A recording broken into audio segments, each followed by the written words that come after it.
तो हेलो नमस्ते प्रणाम, मैं गणेश कहार। आज आप सभी को एक ऐसी मूवी एक्सप्लोर करवाने जा रहा हूँ जिनमें बताया गया है हमारे पृथ्वी की तरह ब्रह्मांड में कुछ ऐसे भी ग्रह हैं जिनमें जीवन की संभावना हो सकती है। तो फिलहाल इस मूवी का नाम 65 है, जो कि हाल ही में रिलीज हुआ है।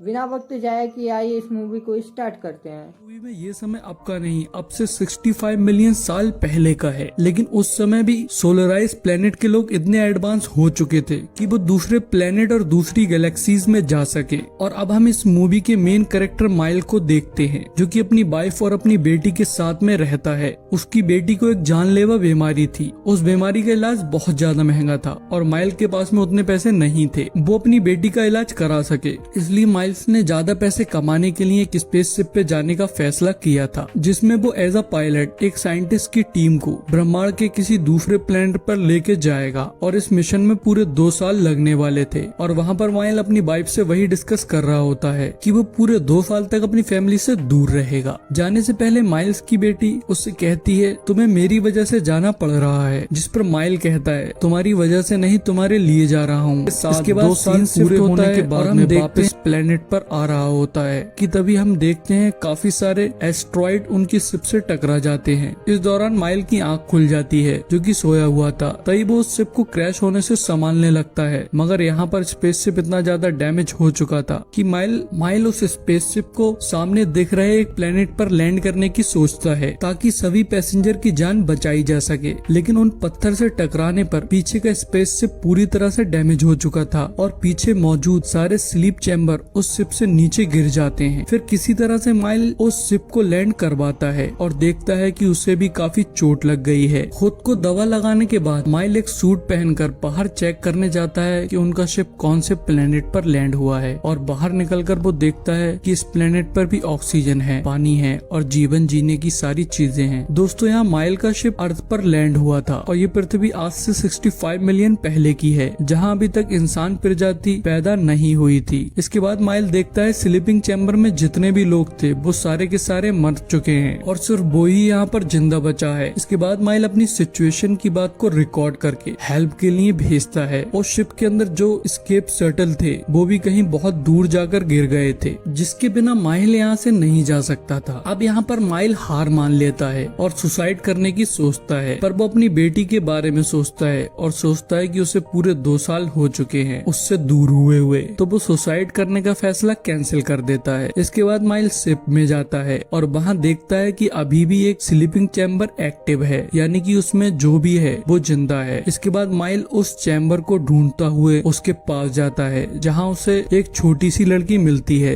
जो कि बेहोश होती है। तभी माइल उसे शिप पर ले आता है। सुबह होने पर माइल शिप के बाहर जाकर आसपास की जगह को चेक करता है कि उसका वो स्केप शटल कहाँ पर होगा। वहाँ उसे बड़े बड़े डायनासोर के कंकाल पड़े हुए मिलते हैं। इसके अलावा वहाँ पर वोल्केनोस फटने वाले थे। अब यहाँ माइल अपने एडवांस जीपीएस से पता करता है कि उसका स्केप शटल यहाँ से 15 किलोमीटर दूर गिरा हुआ है, जिससे वो यहाँ से निकल सकता है। माइल देख ही रहा होता है कि तभी वहाँ पर एक छोटा सा डायनासोर माइल पर अटैक कर देता है। तभी माइल उससे लड़ता है और उसे मार देता है। तभी माइल वापस शिप पर जाने लगता है तो उसे वहाँ पर स्लीपिंग चैम्बर वाली लड़की दिखती है, जो कि शिप पे बाहर आ गई थी। तभी माइल उसे पकड़कर शिप पर ले जाता है और उससे पूछता है कि वो कौन है, मगर उस लड़की की लैंग्वेज बिल्कुल अलग थी, जिसे वो समझ नहीं पाता है। माइल्स का लैंग्वेज ट्रांसलेटर भी उस शिप के साथ में टूट चुका होता है। इसके बाद माइल उन स्लीपिंग चैम्बर के पेपर से पता करता है कि उसका नाम कोवा है। इसके बाद माइल उसे इशारों में समझाता है कि उन्हें किसी तरह उस पहाड़ के ऊपर जाना होगा, जहाँ उन्हें स्केप शटल मिलेंगे। इसके बाद वो लड़की भी अपने पेरेंट को ड्रॉ करके उनके बारे में पूछती है। माइल्स को पता होता है कि उसके पेरेंट्स भी सबके साथ में मर चुके हैं, मगर वो उससे झूठ बोलता है कि उसके पेरेंट भी उस पहाड़ पर हैं। जिसके बाद कोबा उसके साथ में चलने के लिए मान जाती है। इसके बाद माइल्स अपनी गन और कुछ हथियारों को लेकर वहाँ से निकलता है। थोड़ा आगे जाकर कोबा एक चीज पेड़ से तोड़ लेती है, माइल्स के पीछे से मारने लगती है, जिसे देखकर माइल उससे कहता है कि ये खाने की चीज नहीं है, इसे मत खाना। थोड़ी आगे बढ़ने पर कोबा देखती है कि एक डायनासोर का बच्चा पानी में फंस गया है, तो बिना सोचे समझे उसे निकालने चली जाती है। ये देखकर माइल भी आ जाता है और वो दोनों उस बच्चे को निकाल देते हैं। जैसे ही वो बच्चा आगे जाता है तो उस पर कुछ क्रिएचर अटैक कर देते हैं और माइल वो क्रिएचर वहाँ से चले जाते हैं। तभी वो लोग आगे बढ़ के एक जगह पानी पीते हैं। तभी माइल्स एक ट्री पर चढ़कर उस डिवाइस से शटल को देख रहा होता है। है कि तभी अचानक से उस पेड़ की टहनी टूट जाती है और माइल नीचे गिर जाता है, जिस वजह से उसका हाथ घायल हो जाता है और उसके गिरने की आवाज सुनकर वहाँ कई सारे डायनासोर आ जाते हैं। ये देखकर माइल जल्दी से अपने हाथ को ठीक कर बहुत सारे डायनासोर आ जाते हैं, तो वो वहाँ से कोवा को भी भागने को कहता है और उनसे लड़ने लगता है। कोवा भागकर वहाँ की तरफ चली जाती है, पर वहाँ पर एक डायनासोर आ जाता है और उसे मारने वाला ही होता है कि माइल उसे गोली से मार देता है। इसके बाद अचानक एक डायनासोर पीछे से आ जाता है और कोवा को खींचकर ले जाने लगता है, तो फिर से माइल उससे बचा लेता है। इस सबसे कोवा बहुत डर जाती है और एक जगह छुपकर बैठ जाती है। तभी माइल उसे अपनी पीठ पर बैठाकर एक गुफा में लेकर आता है और वहाँ जाकर अपने डिवाइस में देखता है तो उसे एक नई मुसीबत दिखाई देती है। दरअसल में जिन पत्थरों से माइल्स की शिप टकराई थी वही पत्थर अब अर्थ की तरफ आ रहे थे और काफी ही जल्दी पृथ्वी तक पहुँच जाएंगे। तभी माइल ये सब कोवा को भी बताता है और कहता है कि हमें सुबह जल्दी ही उस गुफा के अंदर चले जाते हैं। थोड़ा आगे बढ़ने पे वो देखते हैं कि गुफा का रास्ता बंद होता है। तभी माइल को याद आता है कि उसके पास अभी भी स्मॉल बॉम्ब बचे हुए हैं। इसके बाद वो उन बॉम्ब से उस गुफा को तोड़ता है और पहले कोवा को बाहर निकाल देता है और वो बाहर निकल पाते इससे पहले वो गुफा बंद हो जाती है और माइल फिर वापस पीछे के रास्ते जाता है